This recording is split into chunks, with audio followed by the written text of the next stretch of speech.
Hi Scrappers, it's Ginger from GingerScraps. This is going to be a quick video.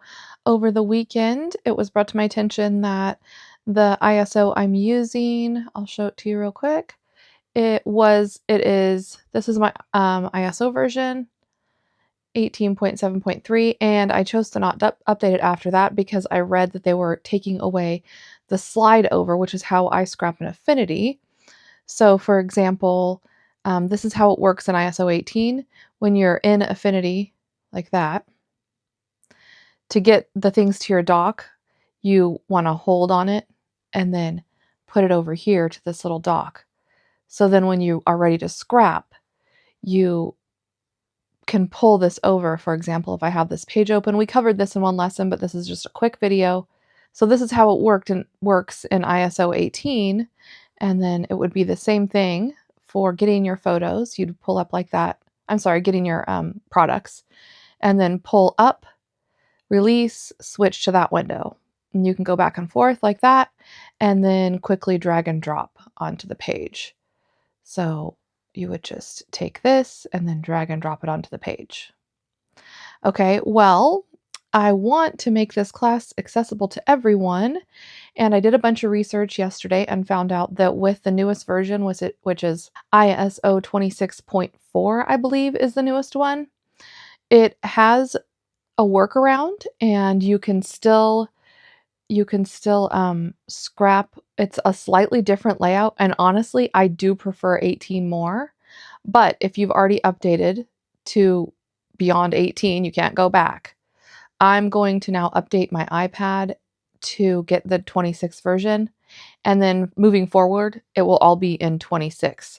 So if you have an older iPad and you are on 18 and you can't get above that, that is how you'll be using it to bring items in. It won't change Affinity Photo.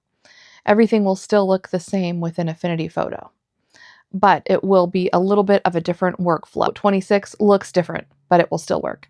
So I'm going to update now. All right, see you soon.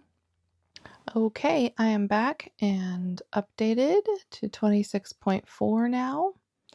And mind you, this is brand new to me. I just played with my sisters a little bit, but this over here, multitasking and gesturing, you want to have either the windowed apps or the stage manager selected. I have windowed apps right now, and I don't really know all that much because it's brand new to me. So you will be learning with me. And then we can close that by pressing the red X. And then we'll open Affinity. And the next thing we want to do, well, you'll notice that this has a little, pull. I don't know the technical term, but you can pull that now and resize this window. And then you can move it to wherever you want it to be. You can also click on these three dots to minimize, maximize, or close. And then you can also hover up to the top of your screen, click over to Window, and it will bring up a lot of different options. So you can play with this and do whatever you want to do.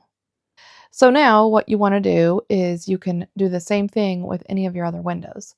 So this is my Files tab, and I can resize that window to get my supplies so I can easily drag and drop them over.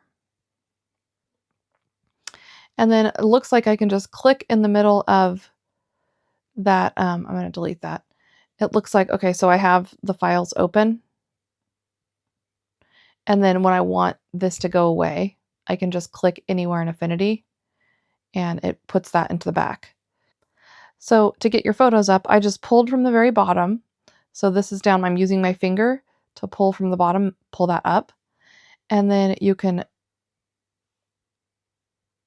kind of drag it up into its own window and then also resize it.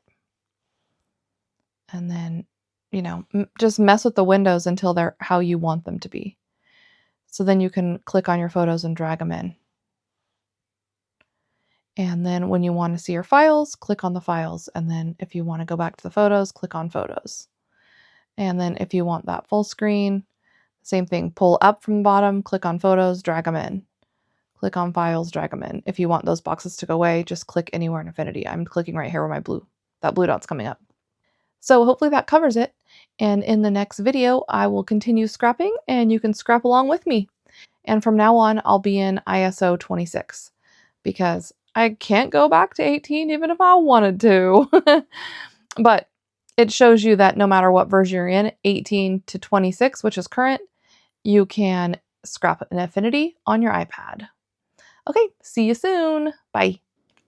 Okay, just a quick little update. I was playing around a little more and I went up to, I have the Photos app opened right now, and I went to Window, slide over, and then I said move, whoops. I selected the move to right slide over, and then I clicked on hide slide over. And now it brings the little pull back that I had in 18. So now I can just pull that open and pull it closed. So look at that. Let's see if we can do it with the files too. We have files selected now, so we'll pull down from the top. I just pulled down from the top to get this little dialog to come up. Window. I'm going to do a slide over to the right, and then I'm going to go back, click on that again, slide over, hide, slide over. Now I don't know if it's going to let me do both at the same time, because now how am I going to get my photos, right? Let's see. Okay, so that didn't, looks like you can only hide one at a time. So you'll have to, make a preference of which one you want. Probably it would be best to have your files in the slide over and your photos to just be in its own little hovered window, because you really don't, you place your photos and then you really don't need them that much. So you can just move them out of the way. So anyways, we will get the hang of this. It looks like you can only have one slide over at a time. So that's pretty cool. I just wanted to show you that part. Okay, goodbye again.